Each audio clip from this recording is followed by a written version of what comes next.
আসসালামু আলাইকুম। চলেন আজকে একসাথে রান্না বান্না করি। এটা দেখে বলুন তো এখানে কি রান্না হবে।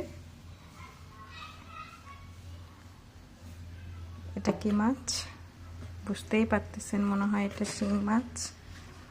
টমেটো কাটা আছে, এখানে আলু পেঁয়াজ আর কাঁচামরিচ। দেখেন আমার রান্নাঘরের জানালা খুলে দিলে কত সুন্দর ভিউ হয়।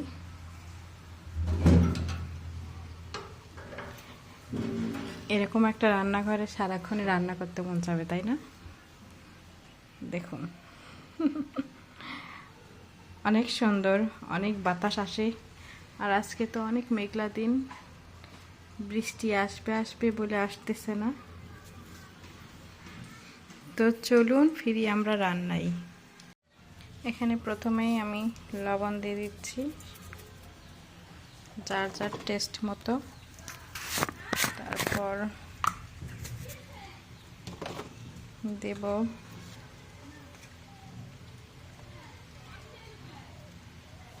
হলুদ।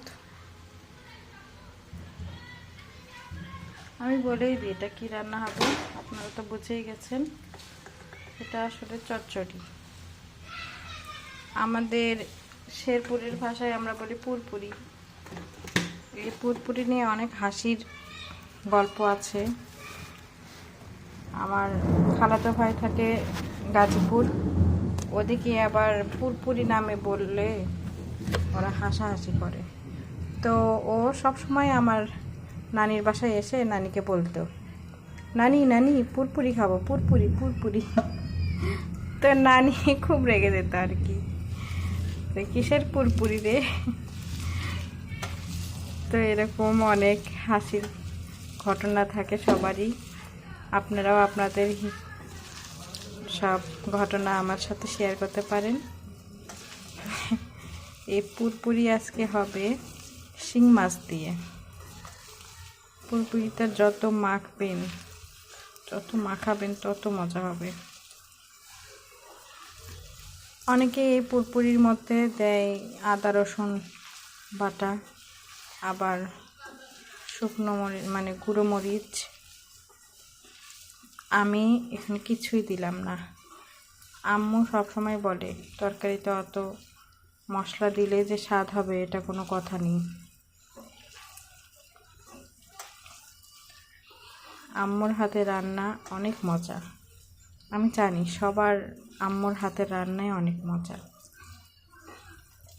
এবার মাছগুলো দিয়ে দেব।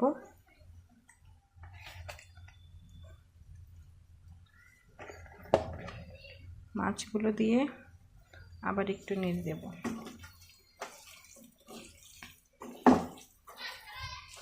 ভালো করে মিশিয়ে নিয়ে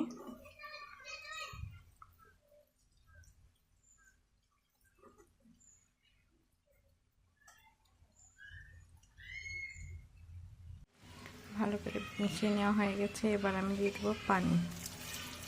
পানিটা বেশি দিতে হবে না, অল্পই দিতে হবে,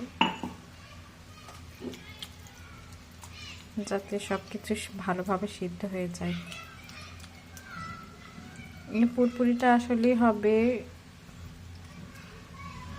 একটু পোড়া পোড়া, যাতে সব সিদ্ধ হয় এবং পোড়া পোড়া হলে এটার টেস্ট আরও বাড়ে। এখন আমি দিয়ে দেব টমেটো। অনেকে টমেটো খেতে পছন্দ করে না, আর আমরা টমেটোর জন্য পাগল। আমার মামি আছে, মামাতো বোন আছে, ও তো আরও টমেটো যে তরকারিতে দেবে সেই তরকারি খাবে না। কিন্তু আমরা ওকে এত বোঝাই যে দেখো টমেটো অনেক মজা।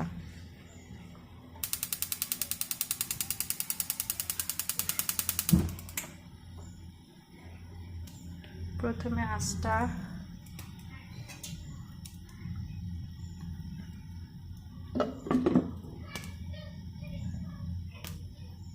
বেশি হবে, তারপর আস্তে আস্তে যখন বলক এসে যাবে তখন এটা কমে দেব। বলক আসা অবস্থায় আগুন কতটুকু কমিয়েছি, এটা ভালোভাবে বলক এসে গেছে। আমি আগুনটা অনেকটাই কমিয়ে দিয়েছি। মাঝারি আঁচে এখন রান্না হবে, এই আঁচেই রান্না শেষ হয়ে যাবে। এই পুরপুরিটা বেশি সময় নিয়ে করতে হয় না, বেশি ঝামেলার নেই, খেতেও অনেক মজার হয়। আপনাদের সেন্টটা মানে পাচ্ছেন না সেজন্য বোঝাতে পারছি না, আসলে সুবাস অনেক সুন্দর। পুরপুরিটা মাখানোর সময় অনেক সুন্দর সেন্ট হয়। চলেন, এখন আমার পুরপুরিটা হয়ে গেছে মনে হয়, দেখি। এই তো দেখেন কত সুন্দর লুক। ওয়াও, এটা গরম গরম ভাত দিয়ে খেতে অনেক মজা লাগবে। আমাদের এখানকার সবাই এই পুরপুরিটা অনেক পছন্দ করে।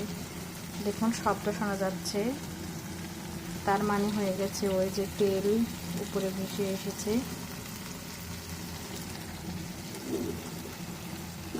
পানি শুকিয়ে গেছে।